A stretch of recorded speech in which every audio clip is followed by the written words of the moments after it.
going on, everyone? It is March 2nd. It is a new moon out there.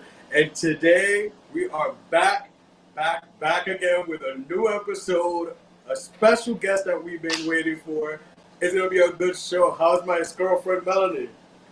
Hello, how are you? How are you, birthday boy? I mean, my birthday was Sunday, but I still feel like my birthday was today because I went back to work today and people were still surprising me. So it still does feel like it's my birthday. But my birthday was great. It was awesome. As you know, I went to Puerto Vallarta, and I have to say it's hands down one of the up there, if not the best birthday I've had. It was my That's chapter good. 36. So it was great. Damn, you just told everyone how old you turned. All right, I love it. No shame. No shame. Este papi todavía lo tiene. Oh Lord. Well, you should introduce our special guest since he's live on camera right Oh, I'm now. live. Oh, yeah, he Yes. is live. He is live with I'm us. thinking He's about the awesome. special room. Oh, we thought too, but you know what? Technology is not our friend today. So we have author and LGBTQIA advocate advocate. Julio, and he's a Pisces like me and celebrated his birthday a few days before. So welcome to the show. Thank you for having me. I'm super excited to be joining both of you this evening. We're excited to have you. First, let's start off with you're an author, and your book is coming out in May. We're definitely going to dive into that. But let's get into first. A lot of people may know you. I know you from your advocacy work, and you have done a lot of great stuff. I've been following you for years. What got you started into that? What is it? What has been your passion to drive you to do advocacy? Well, first, thank you again for just having me. I'm so appreciated to be on. What really first really got me started in advocacy was an experience that I had with my aunt at a really young age.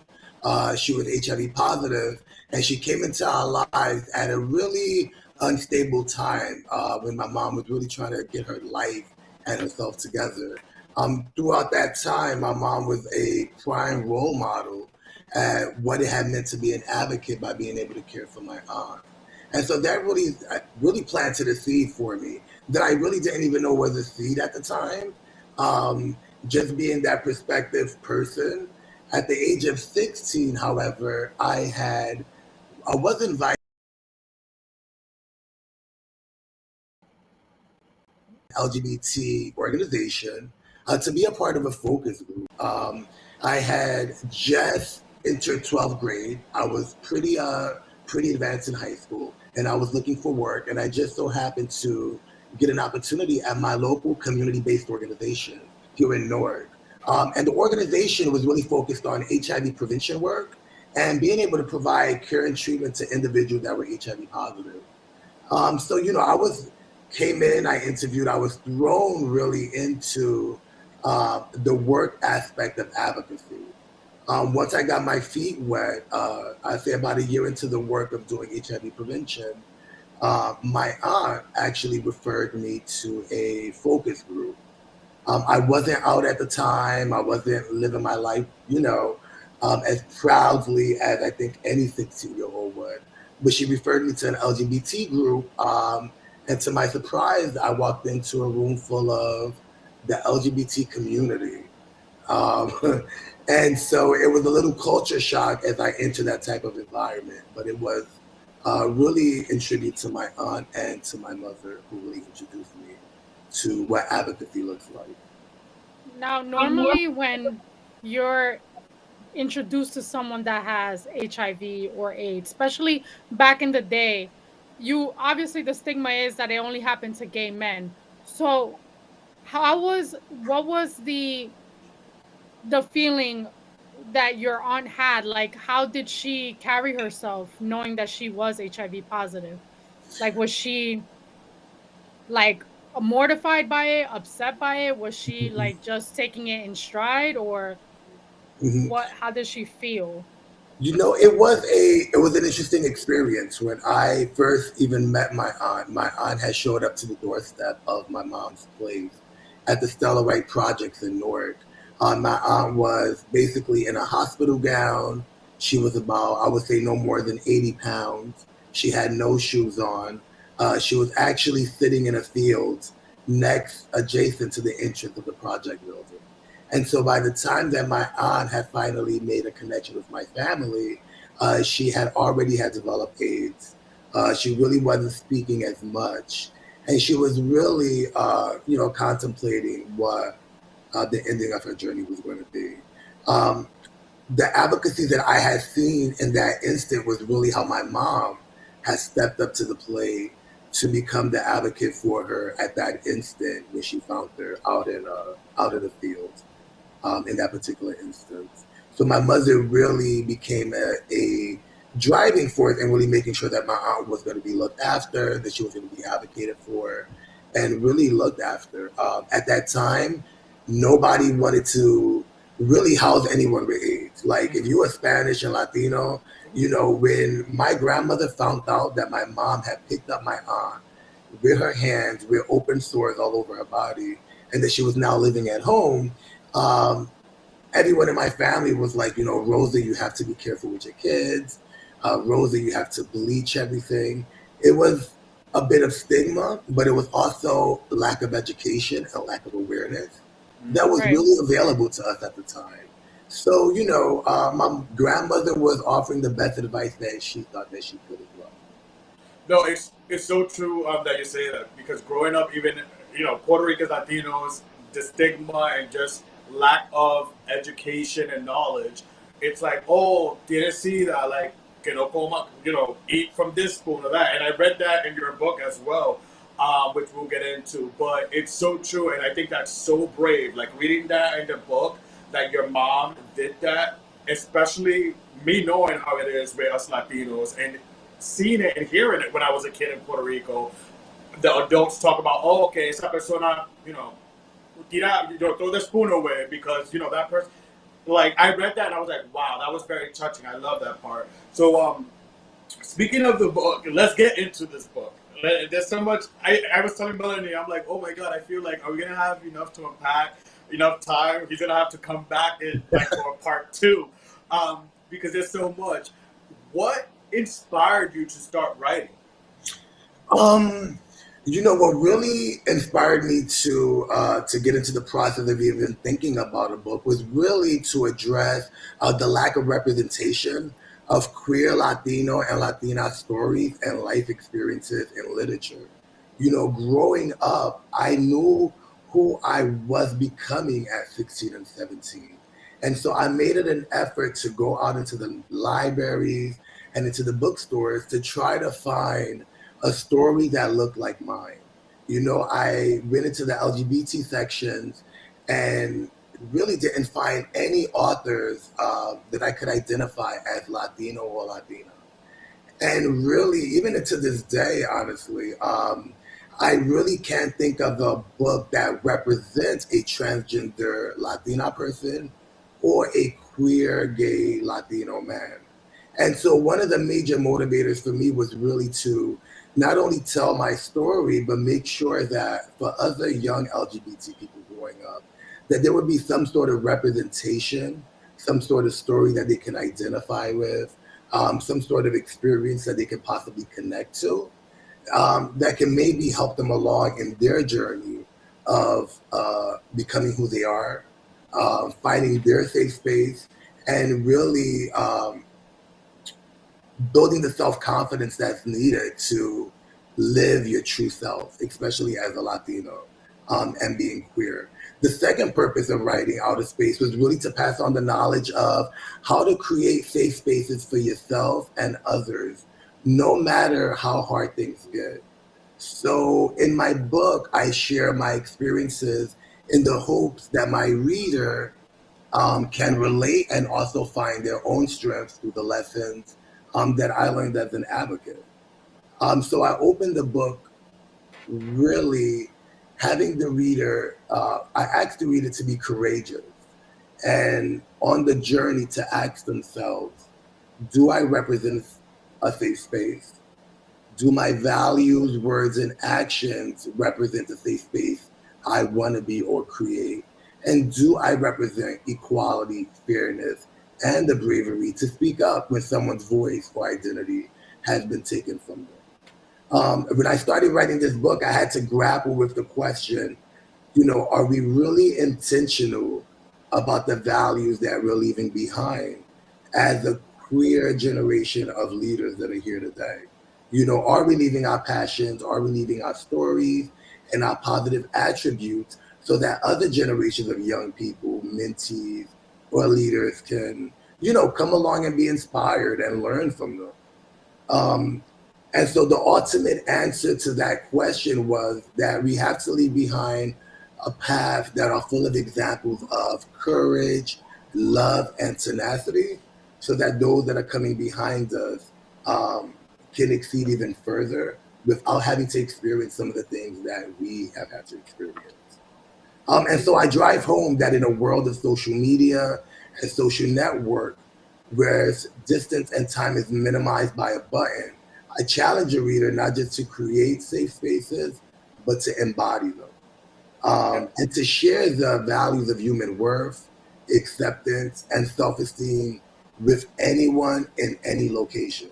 Um, I wanted to emphasize to the reader that yes, for a long time we identified safe spaces as locations, but in the world that we're living in, I want us to begin to look at ourselves as safe spaces and how we can take that space really beyond any walls or any physical location. And I love that part. You just took it out. I don't know if it's a Pisces thing or whatever, but I was going to bring up that in the book you say that like we are wired to think of safe spaces like you said, close four doors.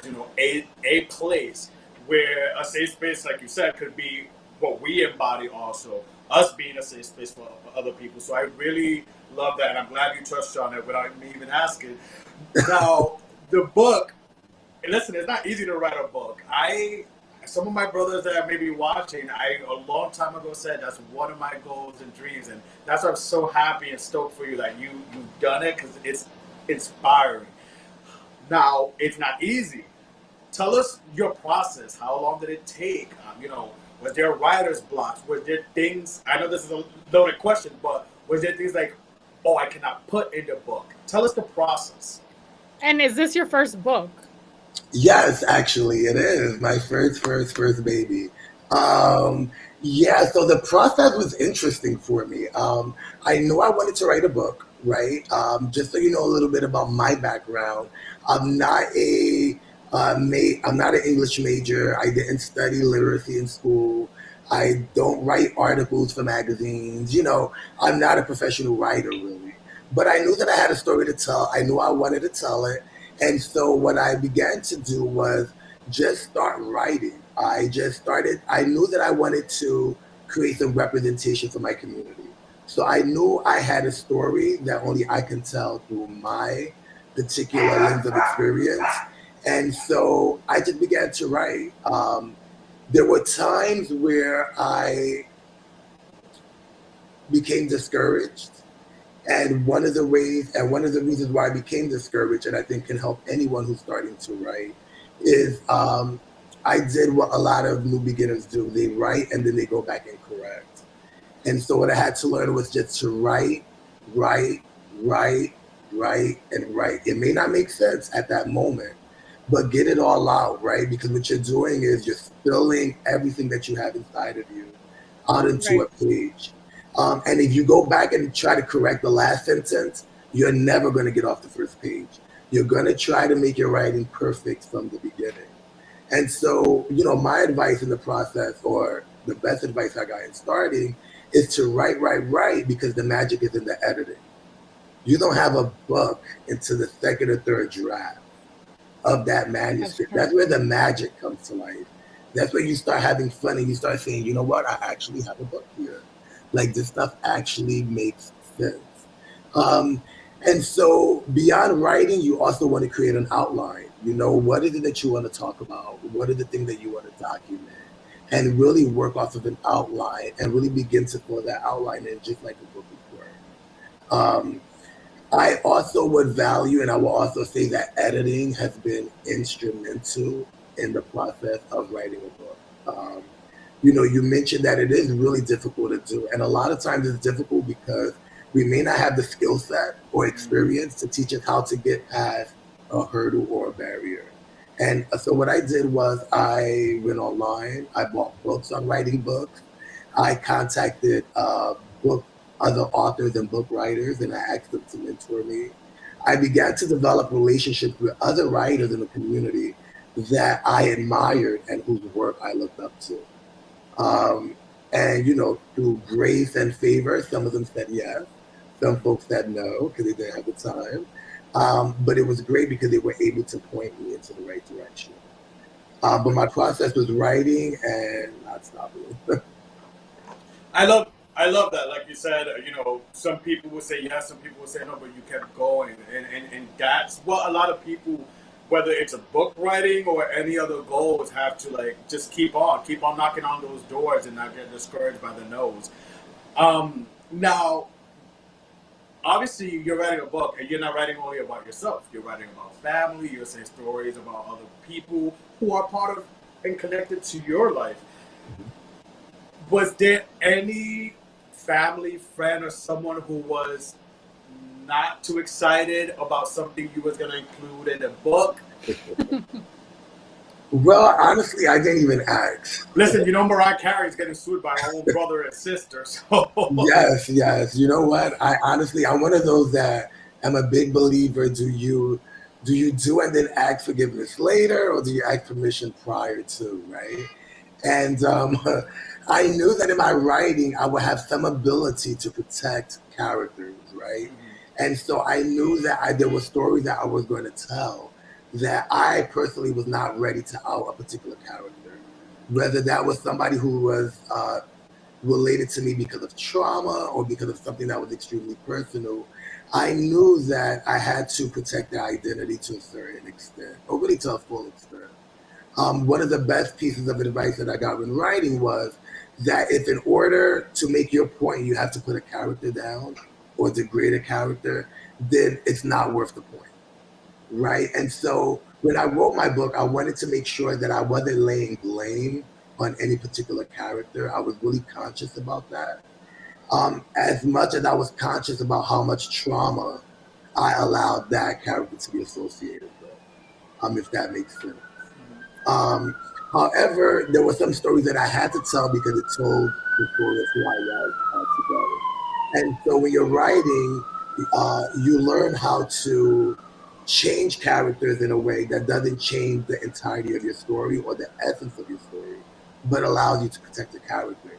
So, for instance, if I had a traumatic experience that was involving uncle, I may be able to take that character and transform that character into a cousin, or I may be able to transform that character into a further A distant family friend. or a family friend. Exactly. The goal is not to lose the essence of what your story is or the point that you're trying to make. I think that if you were to ask like family members or friends who you anticipate you would write about, I feel like it wouldn't be authentic because in the back of your mind, you're going to be thinking about, oh, I don't want to hurt this person's feelings, or damn, I can't write it this way. Let me finagle it and change what actually happened because you're gonna think of their feelings. I think fuck that. You're speaking your truth and you're writing your truth.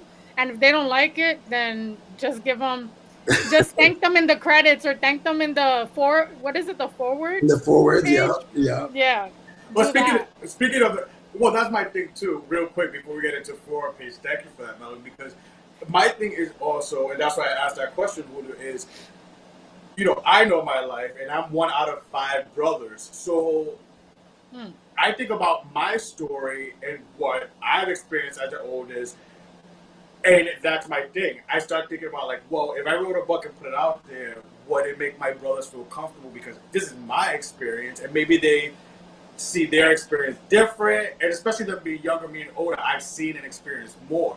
You know what I'm saying? So there's those fears of, damn, would my family be upset if I included this or used this? So reading your book and stuff, I'm like, okay, bravery. You still gotta do what you gotta do. So But foreshadowing, I see that you dedicated the book. And this is, as soon as I started reading the book, I'm like, whoa, connections already. You were really impacted by what happened at the Pulse nightclub in Orlando back in 2016 in June. As I was reading it, you were very touched because you were there a year prior. Yes. Julio, I got chills reading it because I was there a week before. Wow. A week or two before. So much has It happened. was a But week. It was a week, right? Because I was in training Yeah. for a certain job back then, and I decided, we had a Saturday night and then a Sunday off, so I'm like, okay, I could go out. So me and two of my ex-co-workers went out that Saturday night, and then a week or 2 weeks later, that happens. Mm-hmm. So, and it happened while I was working too, and I remember touching down and hearing the news and being in the back of the plane and started breaking down crying. I don't know why I was overcame with so much emotion. Maybe because, wow, that could have been me. I was there. So, seeing you dedicate the book to the victims and post, I was like, wow, this is going to be a great book already. Tell us why. I mean, I read it, but why? Why did it impact you so much emotionally? Where you're dedicating it at the beginning of the book to the post victims. I think for me, it was because I had closely identified with a lot of the faces that I had seen that night on the screen of the folks that were running through the building. Just like you, immediately I had placed myself in that scene. I had placed myself on that dance floor. I knew the perimeters of the room. I knew how tight the quarters were to move around and to get out. It took me back, and it was almost a traumatic experience for me. And so in reliving that and looking at that of what was unfolding, it had even taken me back even further to when I had first witnessed Columbine when I was 12 years old. And, it had cut a lot differently for me because of the fact that it was my community, but also because it was Latino or Latina night. And I was at Pulse on that very same day. And then I just had began to, you know, emphasize as an advocate what those individuals must have been going through to have had their safe space taken from a place where many of us feel the most safe. And so in writing my book, I struggled a bit with will I do the pulse, and I hate using the word victims, but those that have perished at pulse, would I be doing them justice? And so I struggled honestly until I finished the book, whether I was going to include those names, because to me those names are sacred. These are individuals whose parents and brothers and sisters are what they probably pick up. And so I wanted to make sure that in the trauma that they were remembered for, that in my book, I would be able to at least share some sense of hope that could have came out of that. And that's why I shared the community's response to the horror that those 49 individuals had experienced. It definitely was like I remember. I just remember that, and I just love that you started the book with that. Now we go things to lighthearted things too, because the book is not all heavy. The book is a lot of things. You talk about how when you were little, which I also connected with this too, like babysitting your cousins and putting on Britney Spears and No Doubt shows. So I love things like favorite movie being Home Alone. Home Alone Part 2 is my favorite. So there's a lot there that I was like off the bat connecting with. One big thing, which I love that you included this in your book, was that when you were little, by yourself, you were taking a walk or something, and you heard music, and you opened up a door, and basically you found a church. And this was you by yourself. And I love that because from a young age myself, 11, 12, we was always in church, but there was a certain age where I myself was like you. I would sleep with the Bible under my pillow. I would wake up in the morning. There was times where maybe my mom and my brothers didn't go to church that Sunday, but I will go. I will be in charge of like watching the like smaller kids and teaching them. So I connected with that, and I loved your that you were saying sometimes you would be on the bus by yourself with the Bible. What do you think it is with? I don't want to say gay men, but what do you think with us gay men and our path to spirituality and what we feel? And then we could touch on how at a certain age you kind of not lost, but like disconnected a little bit from the church, which is the same reason I did because we were coming into our own. So could you start with, from a young age, what is it that connected you with spirituality? I don't want to say religion because. No, and I'm glad that you didn't use religion because I'm glad you didn't use that word. But with spirituality, I think for me it really started with an awareness that I was different, right? And I knew that I was different really, really early on. And I had a port wine stained birthmark over like the right side of my face, which made me pretty noticeable in my community. And so I had started getting bullied really, really early on. And a part of being bullied that you're isolated. A part of being bullied is that whether you isolate yourself or not, that you're alone, right? And so I began finding that I was internalizing a lot of my thoughts and just my awareness. And, I now realize that a lot of times that I thought I was talking to myself, I was actually having prayer and I was actually having a conversation with a higher being whom maybe because of my age, I was unable to put into contact. But it was that awareness really that made me curious about, okay, what is God and who is this God that people talk about? It almost, when they talked about God, it almost created this fantasy world. When you heard these mystical stories and all of these amazing things that took place, it created almost a world for me to kind of escape in. My stepdad was from North Carolina. And so he came from a very spiritual family, a very Christian Baptist Pentecostal family. And so my first experience with God was really his conversation about what he had experienced. And through his experience, I was able to begin to visualize what that relationship was like, even though I had never had it. And so when I was walking down the street past this building that came out to be a church, I was aware of what the building stood for, but not really what was taking place inside until that happened. When of all days, the tambourines and the drums were all beating, and it was just something about the music that it just captivated me. Here was this building, no windows, these big, beautiful golden glass doors, and all I heard was this music like vibrating through the door. And that's what really led me into stick my head in and tell the story that I shared in the book. Awesome. But then you, at a certain age, you talked about, I believe, 15, 16, it's when you kind of, started coming into yourself more. And I know for me, that was also the age, my teenage years, where I stopped going to church less. Because I started, one, we're getting older, and now we're really hearing the concept of heaven and hell. And, gay's this, and if you're gay, you're going to go to hell. So I started, me speaking for myself, I started detaching myself and going to church less. I think you mentioned that also in the book. How was that for you? Especially, I know what it felt for me, and it was a lot. It was like, damn, I'm going to go to hell, but I love God. So that's my reason for distancing. Mm-hmm. How was your experience?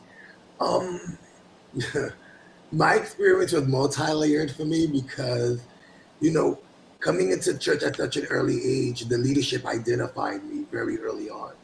I was the only Puerto Rican in a church of about 600 Black African-American members, right? And so when I first entered the church, the love that I had felt from this group of individuals was amazing. I was like tangible. I just never had felt anything like that from these members. And so very early on, I was hungry. Once I got into church, I wanted to learn more about the teachings. But most importantly, from a very early age, I wanted to be connected to the leaders. I wanted to be a part of like the planning, and I wanted to just uh, be in some sort of relationship with who was leading all of this. And so they took me under their wing. You get the prophecy that you're going to be an amazing leader. I started teaching, I started prophesying, laying hands, all of those things that, the church has said was my calling.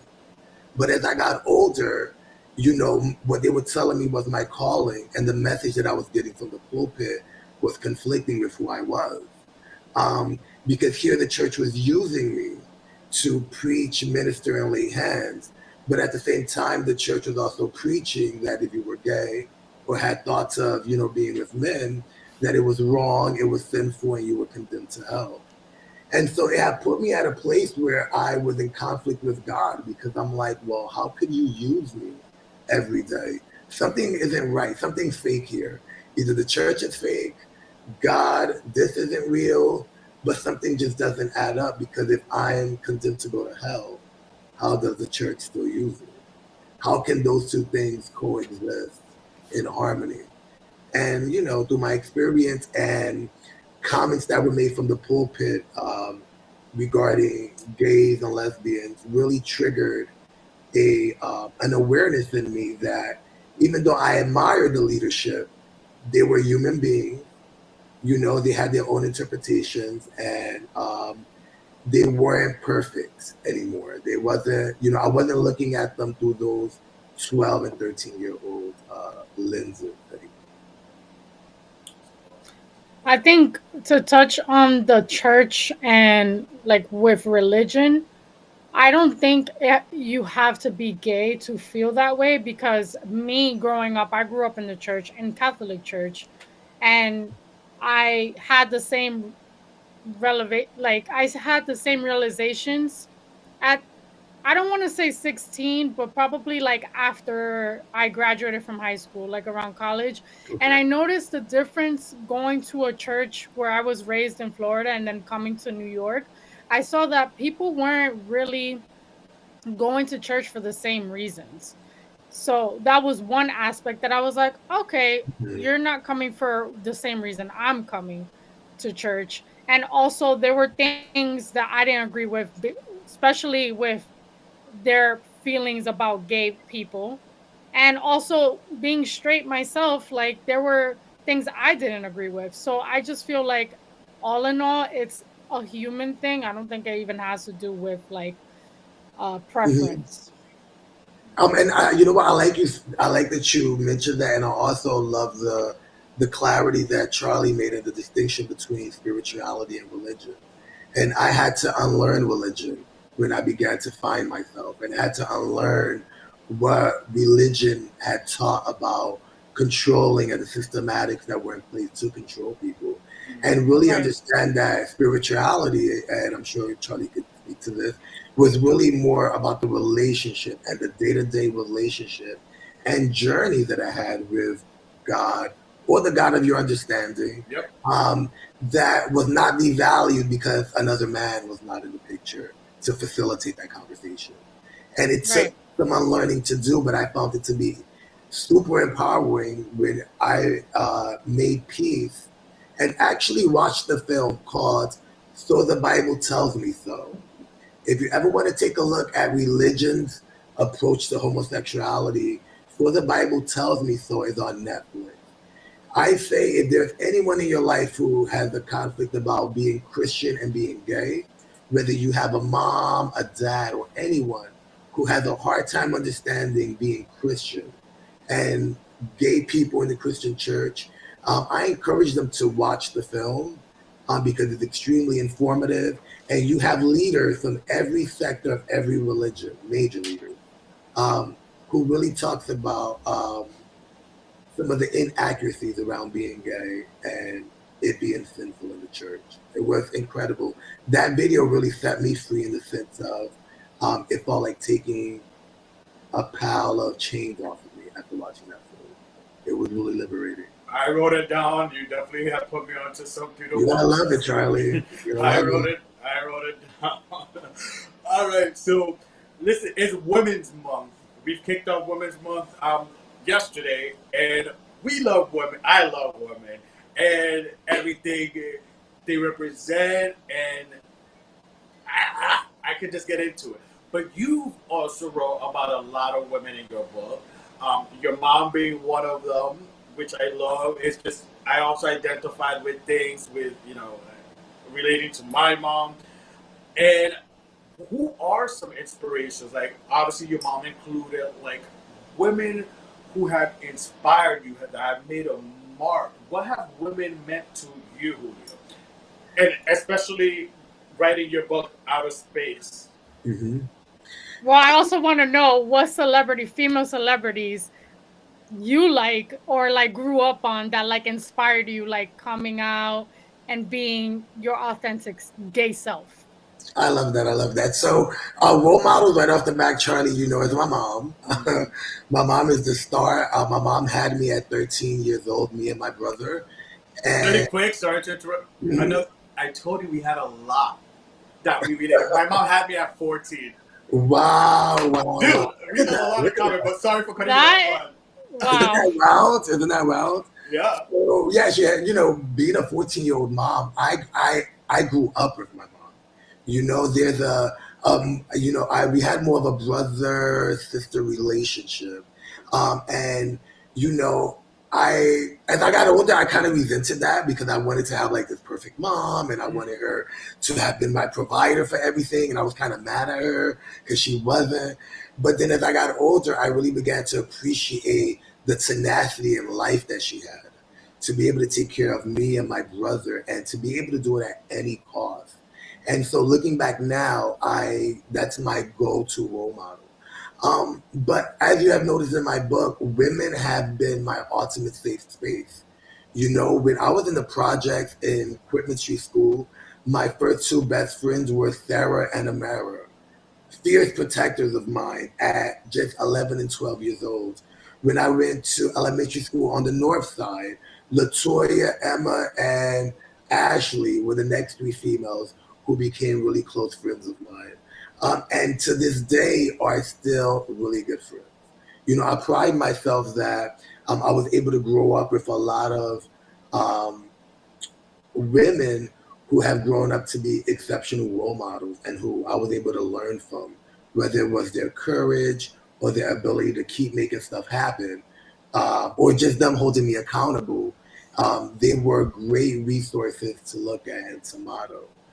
Professionally, I have, a great admiration for Teresa Ruiz.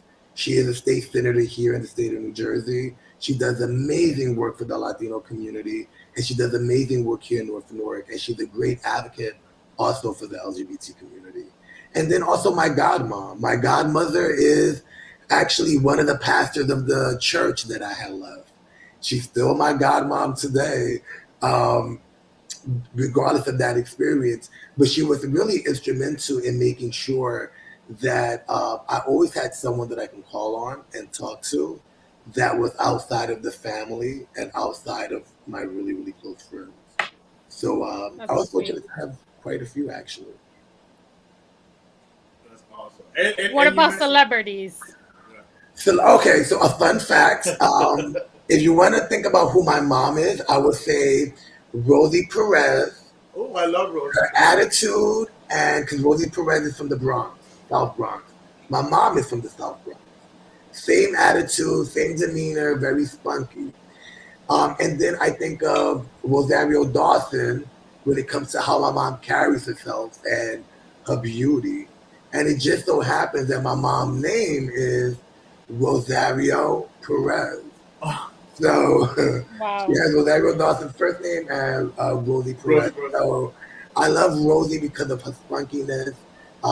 And White Men Can't Jump. I fell in love with her in that movie. And then I love Rosario Dawson because she's also a Norker. She just moved into Newark not so long ago, and she's a big advocate for the LGBT community. So, Hmm.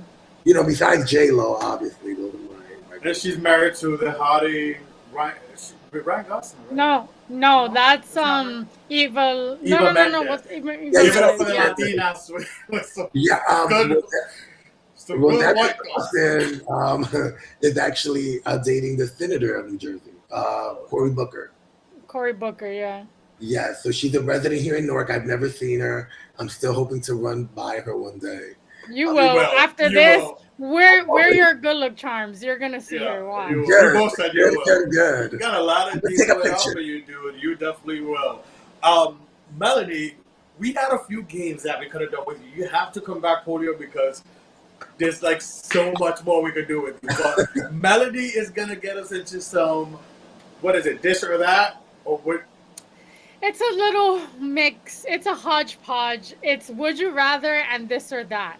So I'm gonna ask you a series of questions, thanks to you, that I want to know what your response would be, like what you prefer. Okay. Okay, so you ready? Yes. All right. This is just me, right? Not me and Charlie. Just Yeah, you. just you. Just you. You're the It's all guest. about You're the you. We star. don't, no. Oh, Charlie well. had his moment, his whole birthday weekend. We Right. already know. Got you, We've got seen. you. Okay. It's about you.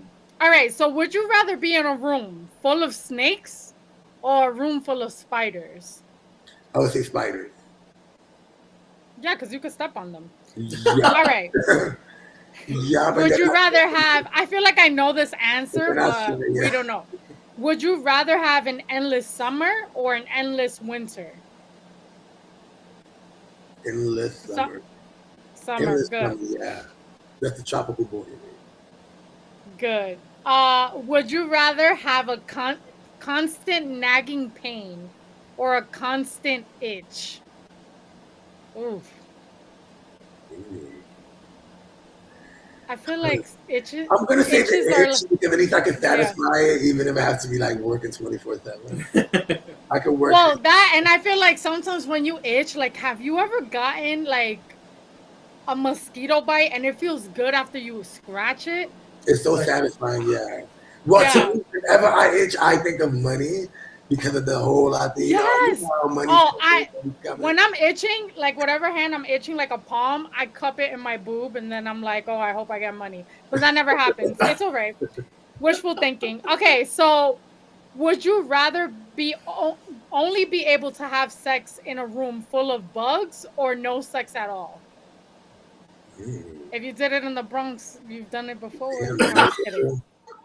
A room full of bugs or no sex at all. Huh. What kind of bug?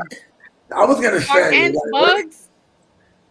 I was gonna say what kind of sex, but not the show. Probably my could've went younger. his Died here. Sweaty. I'm just the visual. They're like, what could you get away with in a room full of bugs?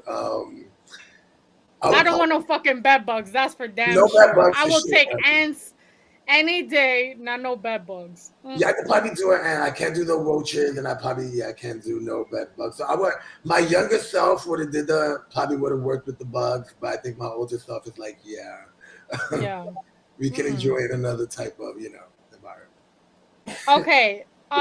This is the last would you rather question. Would you rather live in a haunted mansion or live in an unhaunted cottage? Unhaunted That's cute. cottage. Unhaunted cottage. I would live in a haunted mansion. You know why? You Spice would? shit up. Be friends with the ghosts. Like, why You not? wouldn't even find me in that house if I knew it was haunted. No, I'm like, hell no. good. I'm scared. I'm a scaredy cat. All right, so now we're moving to this or that. Okay. Okay. Coffee or tea? Coffee. Okay. Hot or cold? Hot. Movies or books? Ooh, movies. Oh, I was gonna say you better say books. You wasn't gonna expect me to say books, right?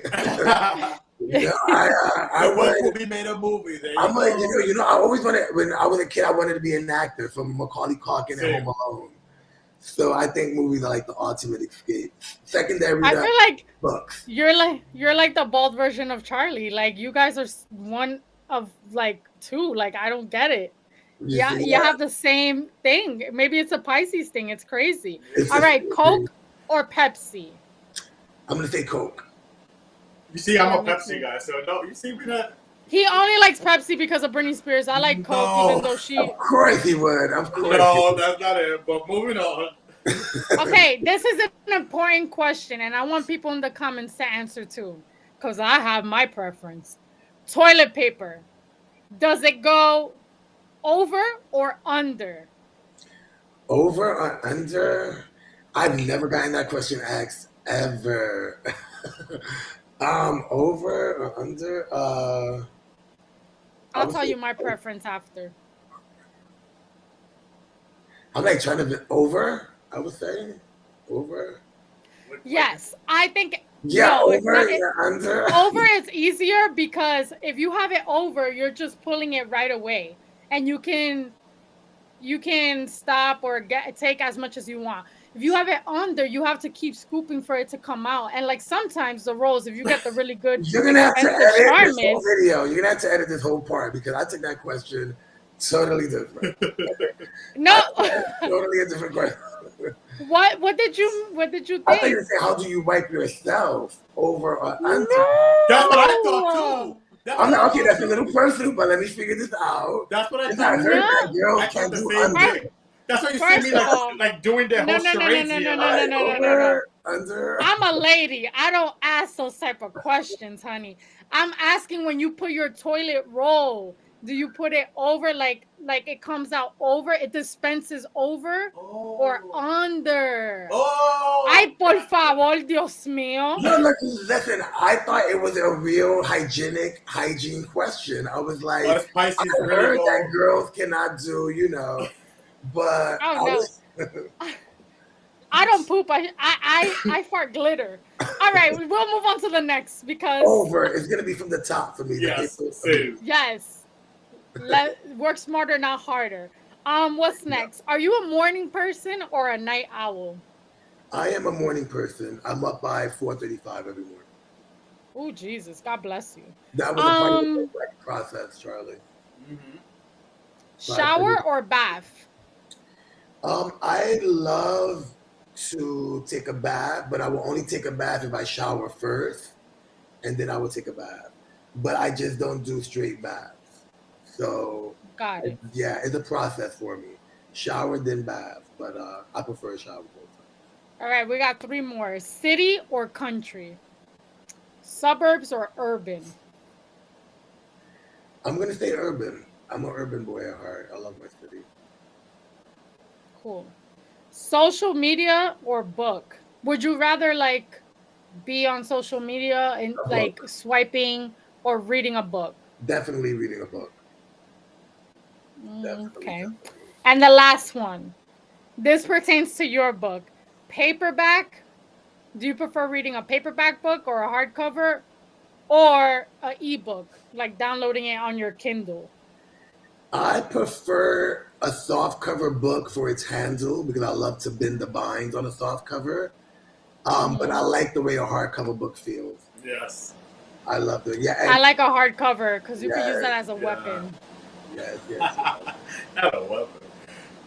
It will be available with soft cover and hardcover. So May 17th. And where can the readers and where can our viewers get your book? So They wanted to purchase it. a great question. Great question. Thank you. The books will be available May 17th on all major retailers. So wherever you can find any of the book, Barnes and Nobles, Amazon, you can definitely access it from Book Baby, Apple, any of the major retailers you'll be able to find. And in case y'all want to know what it looks like, you can see on the screen, Out of Space are out May 17th, the day of my mom's birthday. I told you, Julio, that was my mom's. That's the day of my mom's birthday and my dog Gizmo's birthday.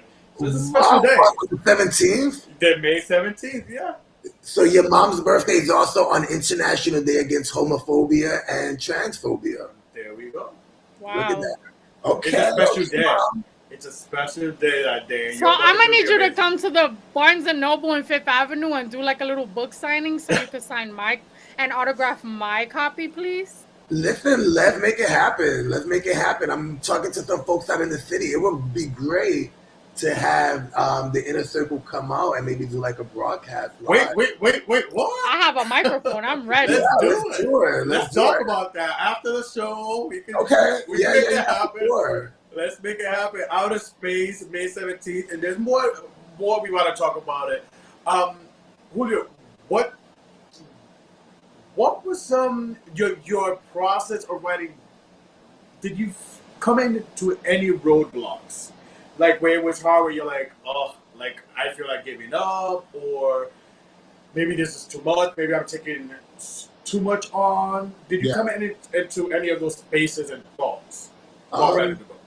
Yeah, I would say, the biggest roadblock was wanting to be a perfectionist in the writing stages. It was wanting to get it all right the first time around. And that really created a roadblock for me because I felt like one page wasn't worthy to move on to the next unless the first page was exactly the way I wanted. And that's a really wrong way to approach writing a book. Um, that I would say was really it. A lot of times I felt like my thoughts were going all over the place. Some days I felt like I was writing about one thing. Another day I felt like I was writing about a subject that was totally different, and that frustrated me. But what I would want to tell anybody who goes through that process is, when I first started writing my book, the name of it was Full Circle. It wasn't even about what it is. When I first started writing Outer Space, it had nothing to do with what you're holding in your hand. It was about full circle moments and how full circle moments can serve you lessons in life. And as I started writing and writing and writing, I said to myself, oh no, I have a whole nother message here.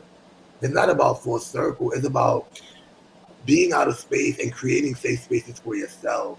So when you start writing, be open to the fact that you may have one book idea or one book in mind, but you may end up with a totally different book at the end of the day. Follow your heart, keep writing, and I promise that during the editing stages, your book will come to life and you'll become super excited about where exactly your book is going. Now, one of our circle friends asked in the comment section, did you journal prior to book writing?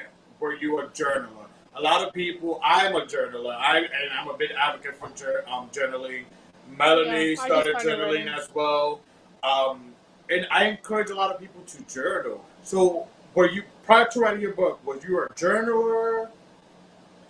I really wasn't a journaler. I really never. I love the idea of being able to write in a journal and do all of that. But again, writing wasn't my background. Writing was not it wasn't something that I said, oh, I have to do to be able to tell my story in the long run. I looked at writing as a tool to get my message out there.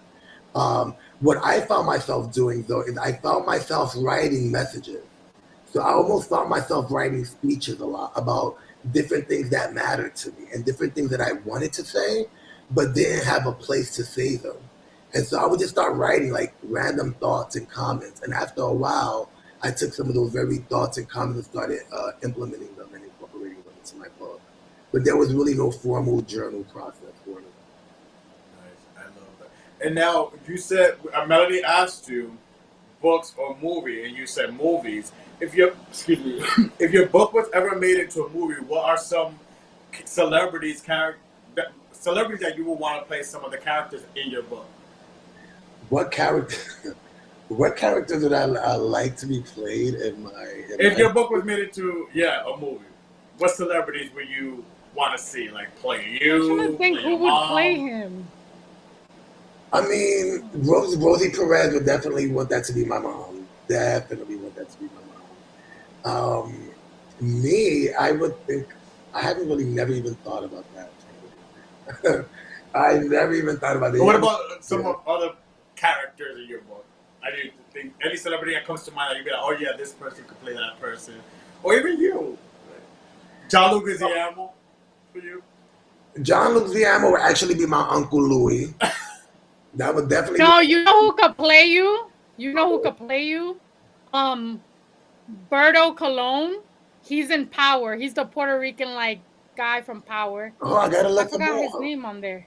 I gotta look him up. Yeah, because you guys kind of resemble each other. I think you would be. He would, and he's a good actor. Berto Colon. He's mad body. I love him. He's my favorite in Power. Yes, yeah. You know what I think of? Rita Morano. I think of my grandma when I see her. Rita has that elegance and that quiet, understated beautifulness when I see Which grandmother? Could you have? Virginia. Okay. The one I talk a lot about more in my book. Yeah, she was really spunky, but my grandmother always had that very elegant look about her. She wasn't rich at all, but when any of the holidays came around, she was always in these beautiful full gowns. She was always reading a Vogue magazine or had one in the car. Never could, Nice. afford anything, but always had that air about her. That when I see Rita, I'm like, oh my god, my grandma. I'm like, And it's that's so another great. thing. Like, we love our grandmas too. Like, Yeah. I love. Listen, when I was reading, I'm like, yo, me and this guy have way more in common. Like, besides That's being awesome. Pisces, like, and that's the thing. And that's why, as I was reading it, I'm like, so many other people could connect with this. Like, I was going into it just regular, but I connected, and it made me excited because I know other people out there, whether you're watching or listening right now, you guys will be able to connect with this book, Out of Space. Um, what like what do you what's from here after this book? Like, this is your Yeah. first What are you book. working on now? Yeah.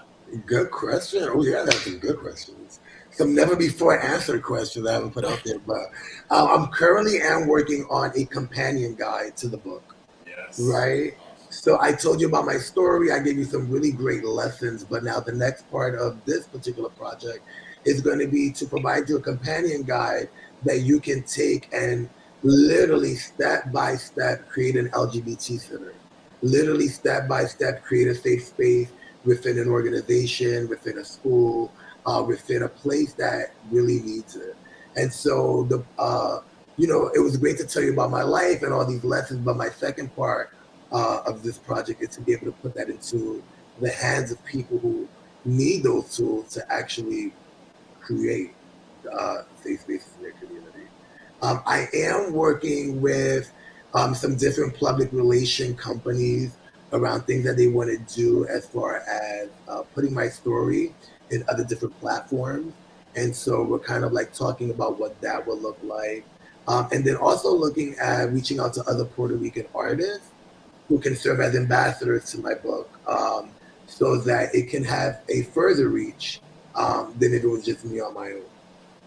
A fun fact about my book is it's self-published. I don't have a publisher behind me. I don't have a major Wow. house behind me. No one said, Julio, you need to write a book. I knew I needed to write a book, and I knew that I had to empower myself to do it and to become resourceful in that journey. And I also own all the rights to my book. So Can that's a I tell you how proud of you, dude? I Yes. can't continue saying how happy and proud of you I am. Thank you, Really, thank you. I so honestly. appreciate that. I so I'm so appreciate excited for you. I'm so excited for you, what's to come. Now, the book is out May 17th. I sure can't forget that day. Outer Space, you guys see it right there in your screens. If you guys are listening to us on your way to work or working out, make sure to go to our YouTube so you guys can see what it looks like. Or our Instagram, we'll definitely be sharing his book and promoting him. But where could our circle friends, our supporters, our people who follow us and listens, as we call them, where could they support you? Social medias, all that good stuff. Sell yourself like a prostitute in church, like I like to say. This is my shameless plug, right? This is your shameless plug moment. I would say if I would be super excited to hear from anyone who wants to work together around creating safe spaces in their community. If that is your goal, you can go to www.julio, Julio, croman.com. On my website, I have several ways that you can learn about the work that I'm doing, ways that you can get involved. I have also some information if you want to partner or collaborate. But I would say go right to my page. And if you want to send me a note and a message, do so. One of the things I want to do, as long as I can do it, is be as accessible as I can to people. I don't want to ever, and I'm, I guess making the cross sign. I never want to become that inaccessible person. And so I want to be able to, if I can, either respond directly or connect that individual to someone who can definitely help them if I can. So www.juliocroman.com. Sign up subscribe, and I keep you updated on everything that's happening with Out of Space. And You also have your Instagram. Could they find I you do have on my Instagram? Instagram, Julio C. Roman. Kept it very simple so folks can find me. And Julio also, C. Roman. yeah, Julio C. Roman, JULIOCROMAN. And then that's another great way just to keep up on some of my more private, what's happening in the world of Julio and his friends and family. You're welcome to join it too. The book is called Outer Space, out May 17th. Go get your copy. I know I will. I mean, I definitely know I will. I want need a mine's physical copy. autographed. I got I need you. my physical copy. I'm really one of those people. I don't do ebooks. I could easily just download it. Yeah. No. I No need doubt. the physical book. I'm a touch person. I gotta feel it, even smell it. Yes. That's me. Yes. I used to smell my CDs back in the day when we used to go to like coconuts Oh, or strawberries Lord. or whatever and take out the sleeve and like read. I need the visual, physical touch. That's Yeah. me. So I'll be buying a physical copy May 17th. And hopefully, listen, there's so much more to unpack. So hopefully you come back, to the Absolutely. Circle fam. You're part of the Circle family now. So hopefully we see you back. Well, I'm keeping you in mind for my New York City kind of book release and signing. Listen, it will be a great partnership. So We'll be there. you We'll let be us there. know, and we'll be there with our best wear, bells on. I love it. Looking fly as always. Hey. Well, now Yeah. let's end it in gratitude, guys. We had such an amazing show. Again, I wish there was more time. We hope to see Julio again.